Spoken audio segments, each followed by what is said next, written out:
అందరికీ నమస్కారం.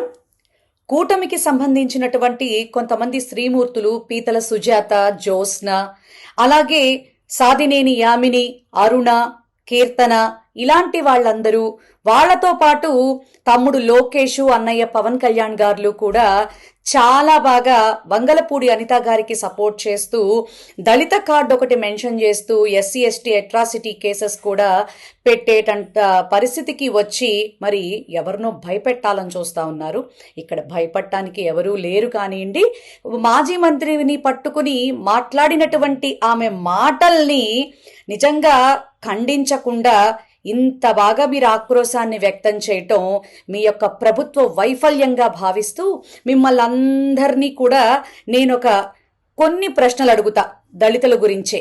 దానికి సమాధానం చెప్పండి. ఫస్ట్, చంద్రబాబు నాయుడు గారు ఎస్సీల్లో ఎవరైనా పుట్టాలనుకుంటారా అన్నప్పుడు, భువనమ్మ గారు వాళ్ళ ఇంట్లో పనిచేసే దళితుల్ని కులం పేరుతో డాష్ డాష్ కొడకల్లారా అన్నప్పుడు, RRR గారు తన నియోజకవర్గంలో ఉన్నటువంటి దళితులకు సంబంధించినటువంటి ఇళ్లన్నీ పగలగొట్టి వాళ్ల మీదకి ఎగబడినప్పుడు, ఇదే దెందులూరు ఎమ్మెల్యే రాజకీయాలు మాకు ఎస్సీల్లో పుట్టినటువంటి మీకెందుకురా అన్నప్పుడు, అలాగే పిఠాపురంలో ఇటీవలే దళితుల్ని వెలేసినప్పుడు, అలాగే కుప్పంలో ఒక దళిత మహిళని చెట్టు కట్టేసి కొట్టినప్పుడు, అలాగే శ్రీమాన్ అరవ శ్రీధర్ ఉన్నారు కదా మీ కూటమి ఎమ్మెల్యే, వారి ద్వారా బాధింపబడినటువంటి ఎవరైతే యువతి ఉందో ఆ అమ్మాయిని పట్టుకుని నడి రోడ్లో, ఆ అమ్మాయి కూడా దళిత మహిళే కదా,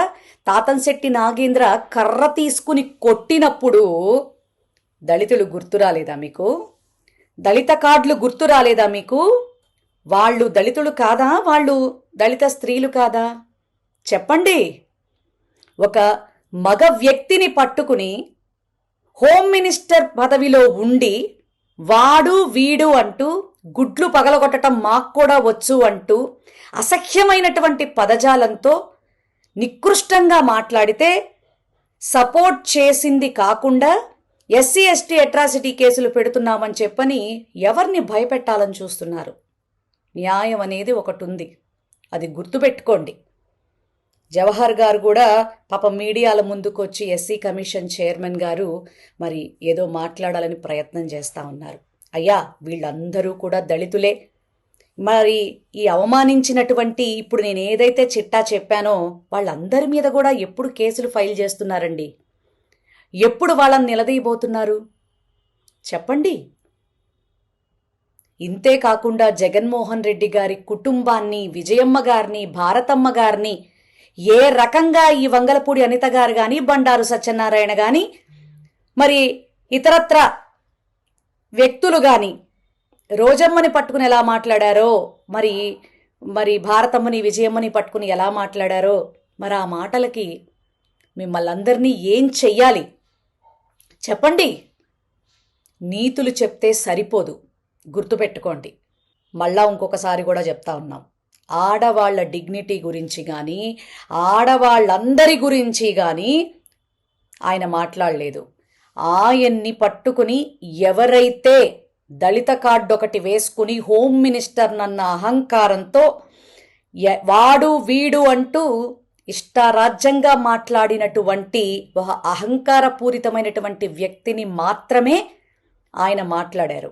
అయినా నాకు అర్థం కాదు, రాష్ట్రంలో నిజంగా 10 రోజుల క్రితం తప్పిపోయిన జ్ఞానేశ్వరి గురించి, అలాగే మరి 10 రోజుల నుంచి మనిషి ఏమైపోయాడో తెలియనటువంటి కాపు యువకుడు సాయికృష్ణ గురించి, అలాగే దెందులూరు ఎమ్మెల్యే తాగి తందనాలాడి రోడ్డు మీద మీ పార్టీ వ్యక్తినే మరి హింసించడానికి ప్రయత్నించిన విషయం గురించి అందరూ రోడ్ల మీదకి రాలేదే?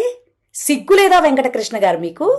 పచ్చ మీడియా నిజంగా ఇంత దిగజారిపోవటానికి నిజంగా మీకు మీరే కారణాలని మాత్రం చెప్తా ఉన్నాం మేము.